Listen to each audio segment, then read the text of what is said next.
ปอทอชะมาใหญ่เลยคอยเก็บมาด้วยแก้วชะมาใหญ่ขักอะไรมันใบต้องกุ้งบ่เรือเฮ็ดอันนี้เห็ดเห็ดเด้อครับเฮ็ดยังอันนี้ฮะเห็ดปงเฮ็ดป่งของจริงเลยปอนี่แหละพี่น้องมายางมานั่นมาปนเนาะโอ้พี่น้องเอ้ยหาลายมงลายบอลก็ได้ใช้ยังอยู่ว่าทางนั้นปอเธอสุดท้ายมาได้เฮ็ดปงไอ้แก้วเนาะคอยก็คิดคอยไปอยากได้เฮ็ดปวกมันหาตอนนี้มันชีวิตแล้วพ่นบนอันนั้นน่ะชีวิตแล้วเนาะพี่น้องเอ้ยนี่ไอ้แก้วปอซองทำดอกผมพี่น้องเบิ่งก่อนโอ้ถึกอันนั้นถึงใหม่ถึงใหม่แตกเลยลูกมันแบบงามๆเลยพี่น้องเอ้ยอันนี้เขาเอาสิขายแพงกว่าเฮ็ดปวกได้หน่อยสำนักไหนมันหายากเด้มันหายากบ่อยแก้วแม่นแต่เฮาบ่ขายเฮาไว้กินมันจะแสบกว่าเห็ดปวกไรเถาเนาะแต่ว่าดอกบ้านมันเนี่ยเขาเจ้าจะบ่อยากเอาไปจุ่มๆเขาเอาแพงกว่าเห็ดปวกมาบางอย่างพี่น้องแม่นเป็นยังจังว่าบ่อยากเอาดอกบ้านมันจะแตกน้อยแก้วเนาะ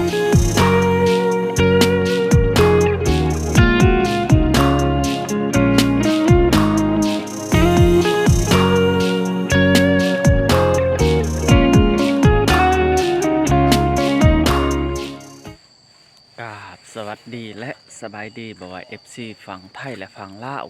บ่ว่าพ่อแม่อยู่เมืองนอกเมืองนากะยินดีต้อนรับเข้าสู่ช่องบ่าวสัญญาเส้นเก่าเส้นเคยอีกแล้วพี่น้องเอ้ยก็คือมื้อนี้เฮาสิได้ไปหาเห็ดแต่เช้าๆพี่น้องเอ้ยบ่าวสัญญากะกำลังตื่นนอนเนาะเฮาก็สิได้ไปหาเห็ดพุ่นแหละอยู่ป่าพุ่นแหละมื้อนี้เนาะ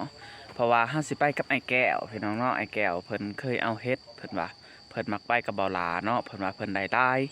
มื้อนี้เพิ่นส่วนบ่าวสัญญาพี่น้องไปรับชมนำกันเลยว่าสิได้หรือบ่ได้เนาะโอเคพี่น้องเอ้ยตอนนี้เฮาก็เดินทางมาฮอดป่าฮอดดงแล้วทางไอ้แก้วเพิ่นว่าไปหาเลาะทางเซ่บ่ไอ้แก้วน้ำห้วยน้ำห้วยอ๋อโดยเมื่อวานนี้เอาเท่านี้โดยเพิ่นว่าเมื่อวานนี้เอาเท่านี้แล้วก็อยู่พุ่นแน่เพิ่นว่าไปเข้าป่าเลยบ่บัดนี้อ๋อโดยเด้แม่นบอกพี่น้องโอ้ยใบตองใบตอง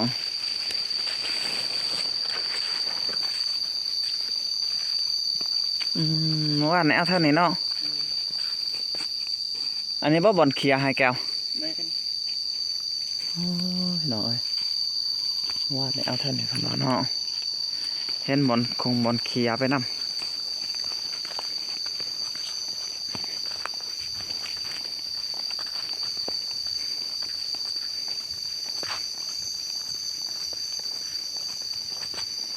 แต่ว่ามื้อนี้ยังบ่เห็นเฮ็ดอยู่กำลังมาพี่น้องกำลังมา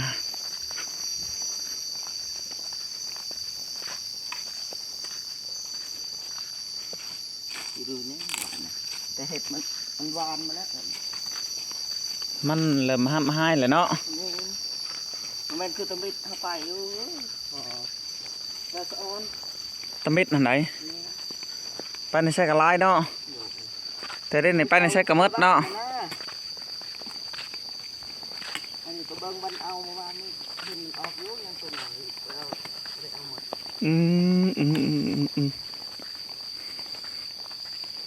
เพิ่นว่าบอลเมื่อวานนี่ยังออกอยู่บ่สัญญาเพิ่นว่าเบิ่งบอลเมื่อวานนี่แน่เพิ่นว่าแล้วก็หลังจากนั้นก็เลาะไปทางอื่นพี่น้องเอ้ยโอ้โถมุงเขาเจ้าเอ้าบ่แก้วเจ้าบ่เอาอันนี้ฮะเจ้ากับไผกับบ่ล่ะไปสองคนมาผ่านแล้วเห็นตัวจุ่มไว้ว่าสิพาบ่าวสัญญาหรือว่าไผกระไดมาเอาตอนเช้าอีกเพิ่นว่ามาหอดเพราะว่าเขานำก่อนพี่น้องเอ้ยเห็นอยู่ปะก็เห็นดำดอกดึกนะบอกกระซ้ำนี่ได้เอาก่อน โอ้โดย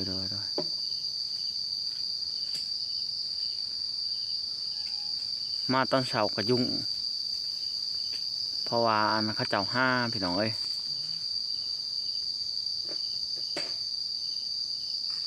เนี่ยน่ะเห็นบ่ บ่ เชียร์เบิงอืม เมื่อวานนี้ฮอดปีเด้ เฮ็ดอะไร โด เมื่อวานนี้มีแต่ตัวจุ่มบ่อยแก้ว โด ไผเป็นคนเห็นบ่ลาหรือเจ้า คอยนะเห็น อืม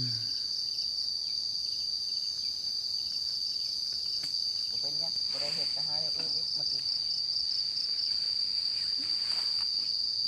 เพิ่นว่าบ่เป็นหยังพี่น้อง แม่นบ่ แม่นใช้โอ้ยเพิ่นว่าเห็นเลยเฮ็ดปวกพี่น้องเอ้ยใช้แก้วจักดอก 3-4 ดอกแล้วล่ะ อ๋อเอาหล่นโอ้มันออกมาพี่เนาะ โด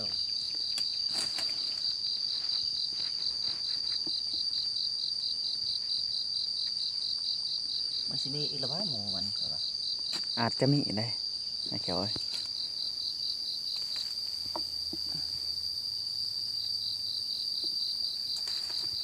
แต่ว่าตัวจุ่มๆนี่ซะนะสำนึกเฮาบ่เห็นได้แก้ว แม่น ปอดโธ่ชะมาใหญ่เลยคอยเก็บมาด้วยแก้วชะมาใหญ่คักอะไร มันใบตองกุ้งบ่เรือว่าเฮ็ดอันนี้ นี่ เฮ็ด ของจริงเด้อครับ เฮ็ดยังอันนี้ฮะ เห็ดปง เฮ็ดป่งของจริงเลย แม่น ปา นี่ ด แหละ เถอะพี่น้อง มาย่างมานั่นมาป่นเนาะ อืม ไป โอ้พี่น้องเอ้ยหาลายมงลายบอลก็ได้ใช้ยังอยู่บ่ทางนั้นปอดเถอะ นี่แหละ สุดท้ายมาได้เฮ็ดป่งมาไอ้แก้วเนาะ โอ้ยคอยก็คิดคอยบ่อยากได้เห็ดปวกมันหาตอนนี้มันชีวิตแล้วพ่นบนอันนั้นน่ะ อืมชีวิตแหล้วเนาะ โอ้ พี่น้องเอ้ยนี่ไอ้แก้วป๊อดซอง3 ดอกพี่น้องเบิ่งก่อนอืม โห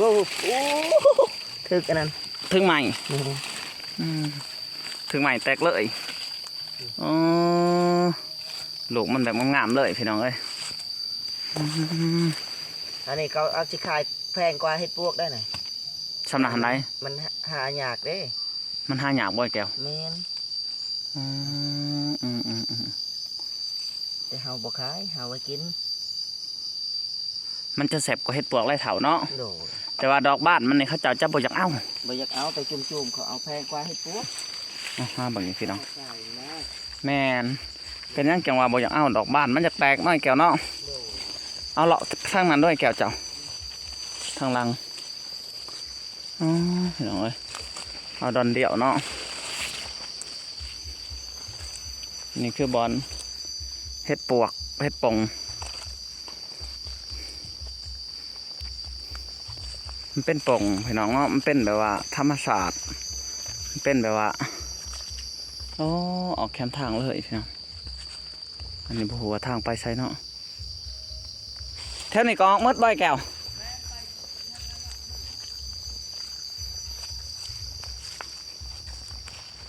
บ่อยากเห็นเลยพี่น้องเอ้ยเฮ็ดนี่แต่ว่ามันได้แต่ไปหาแต่ละเทือกก็เฮ็ดปงก็จะได้แต่สำนี้เนาะแก้วเนาะกว่านี่ก็บ่เคยได้บ่มาบืนก็จะเห็นอีกปาดเถอะ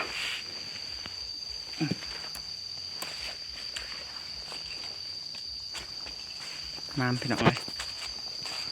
ยังไงแก้วนะดมอย่างเดียวจะไปช่างตอกระยาเนาะ เห็ดปง เห็ดปงคือบ่เอาสันฮอดใช่เลยพี่น้องเอ้ยนี่ไอ้แก้วนี่โอ้งามๆหนึ่งพากับบ่เห็นนี่สิแล้วมันมองออกบังเนาะแม่นว่านี่ปอ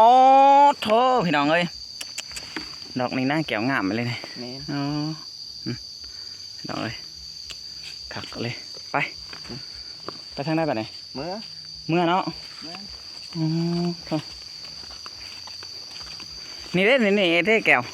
บอลเฮาเก็บนี่เด้คือบ่แหวะเบิ่ง อยู่ไส นี่ส่งอันนี้นิดหนึ่งนี่เด้ นี่นะ อืม ทางนี้หรือทางนู้น พังนู่น มันก็เป็นอันนั้นคือกันได้เป็นอหยังแหละเป็นนนเฮ็ดลาดเฮ็ดคือกันเนาะมื้อนี้บ่เอาเลยลูกใหม่นี่เบิ่งคักเลยเพราะว่าอันเฮ็ดปงเฮาก็ได้หลายเติบพี่น้องข้าวลูกใหม่นี่เฮ็ดเฮาหมุนหมดเนาะเห็นเอาลูกใหม่เมื่อวานนี่กับน้องเบ้ยได้เฮ็ดดอกเดียวพี่น้อง นี่ป่ะแบบตัวนี้ นี่แหละบาสนาเว้ามันจะเป็นหลักปงอยู่ว่าดวงดีพอแต่ตัวจุ่มๆให้ได้สันนะแก้ว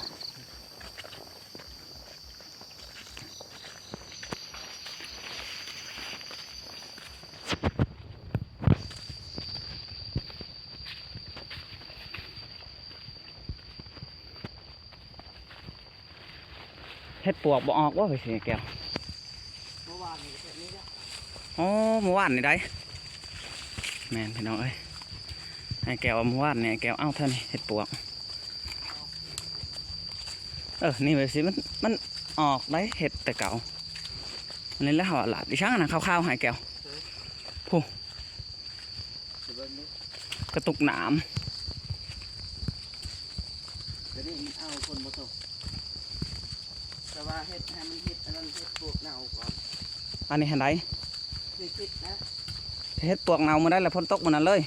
ตกแบบตกนั่นเดียวเฮ็ดอย่างอื่นอีกออก อ๋อ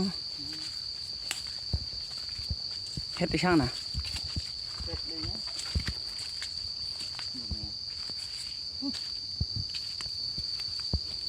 เดี๋ยวปลูกเฮ็ดลูกหมูกระทะนี่นะ เฮ็ดลงหัวกองก็แถวไหน นี่มีมั้ย อ๋อโธ่พี่น้องไอ้แก้วเฮ็ดลงหัวก็มีแถวไหน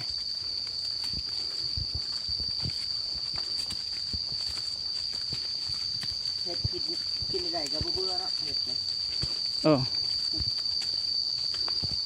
เฮ็ดที่กินบ่เบื่อหันหนึ่งเฮ็ดปวก อืม สองมาแล้วก็เฮ็ดอันเฮ็ดป่งเฮ็ดดิช่างไหนหันที่ช่างกินอันนี้น่าจะเป็นอันหมักห้อย มันคอยลงแมงต่างๆเนี่ยสิ มันจะหมักเนาะ เฮ็ดไปได้แมงบ่กินเฮ็ดเบื่อ เฮ็ดเบื่อบ่อยแก้วอ๋อ เฮ็ดเบื่อได้เบิ่งรถแมงยังก็บ่แตะตองมัน บ่ได้ตองจิกดีเลย คือเก่านั่นแหละเดี๋ยวเบิ่งเฮ็ดแต่ละเฮ็ดเฮากินมันก็กินคือกันแหละ ถ้าเฮ็ดเฮากินมันก็กินคือกัน แต่เก่าโน่นเฮ็ดป่งไม่ใช่เนาะดิช่างนะฮะใบตองบ่ฮะบ่เห็นอย่าคือใบตองพี่น้องเอ้ยไปเมื่อวานนี่แถวก็ไผ่เห็นได้แก้วก็ไผ่นี่ใช่ก่อนนี่ชงอันนี้ป้าเขาจะเอาเห็ดปวกพี่น้องเอ้ยเมื่อวานนี่ไปกับน้องเบยมาพี่ละ ไปสิเบิ่งอีก มันสิเห็นบ่ไปช่องเบิ่งหนิดหนึ่งแล้วก็สิได้กลับพี่น้องเอ้ยเพราะว่าเฮาก็สิไปอันนั้นห้าอันยังแหละพอใหญ่รถโดยสารเนาะไอ้แก้วเนาะ เดี๋ยว สิไปข้อหลองเพิ่นก็ว่าแมน ถ้าทาบ่ได้ก็เฮาเอาในอื่นอีกเฮ็ด แม่นอยากไปข้อลองเพิ่นให้เพิ่นถือผ้ากระจาดมาให้สีผ้าพี่น้องผ้าจะเห็ดขอไก่เนาะบ่าวสัญญาก็หลายมื้อแล้วจนไก่ไข่เนาะแก้วเนาะ แห้งไกลแล้ว บ่แม่นว่าบ่อยากเฮ็ดได้พี่น้องมันบ่มีผ้าคันมีผ้าก็มื้อเดียวก็สำเร็จน้อยแก้วเพราะว่าอีกอย่างเฮาก็เฮ็ดเองเฮาบ่ได้ให้สร้างเฮ็ดนะพี่น้อง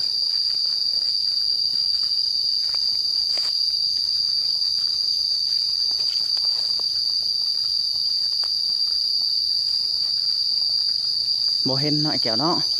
นี่ก็ทางเมืองเฮาแล้วเนี่ย ทางเมื่ออีก นั่นแหละ อ๋อมีหลายบ่อนเนาะทางเมื่อเนาะ ก็แต่นี่ก็ทำบักเก็ตเองละซอยฮูมั้ย ครูบ่เท่าไหร่อ๋อ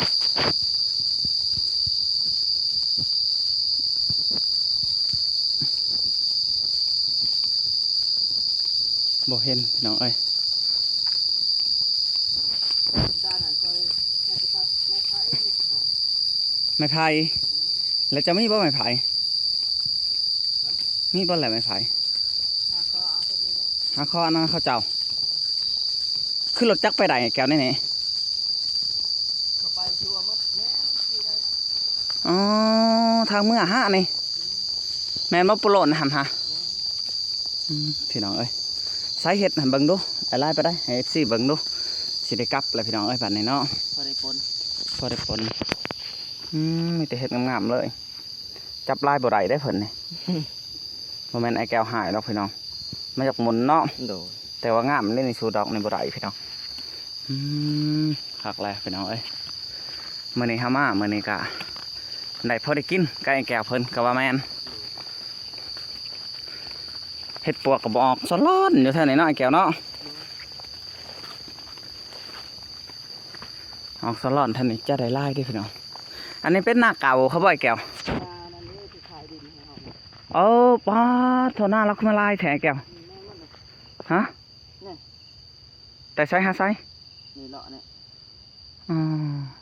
หอดหวยพุ่น หน้าเราหันไหน ดินเรามีแม่มันเลย อ๋อโดยเอาช่างไอ้แก้วข้าวๆนะให้หน้าฮะ กระป๋องเลยเนี่ย เห็ดกับประจัก นี่มันนะ ไปเบิ่งดูเพื่อความแน่นอนในใจนะพี่น้องเอ้ย เอาไปก่อนยังไงก่อน ก็หมักวอกหมักหวามืดแล้วเนาะห่วงมืดแล้วเนาะแม่น ใช่ ไปกันนะ ฉันสิเก็บไปผักอันเดียวฮะไปใช้ ฝากกระไปเลย โอ้เฮาสิได้หยังก่อนพี่น้องเอ้ยเพิ่นไปทำธุระเนาะหมักหวากระมืดพี่น้องเอ้ยขนมหมักหวายังลายนี่สิเก็บไปฝากน้องดิ้วเพิ่นพอได้อันให้เพิ่นกินเขาว่าแมนพี่น้องเอ้ยป้าหอมกลุ่มๆในขู่พี่น้องแมนหอมยังได้หอมเฮ็ดนั่นแหละนี่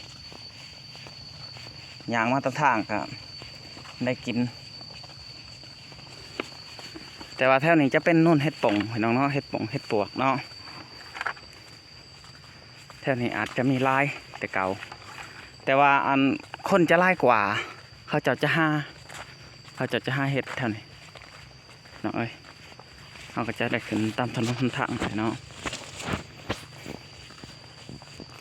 แถวนี้จะออกมืดพี่น้องเอ้ยเฮ็ด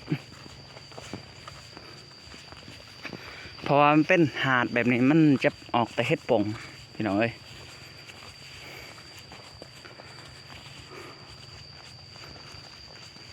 แต่กาวบาวสัญญาสิมักไปกับน้องเบยพี่น้องแต่ว่ามื้อนี้บ่ได้ไปน้องเพิ่นยังบ่ทันได้ตื่นเนาะเฮามาแต่ดึกๆพี่น้องเอ้ย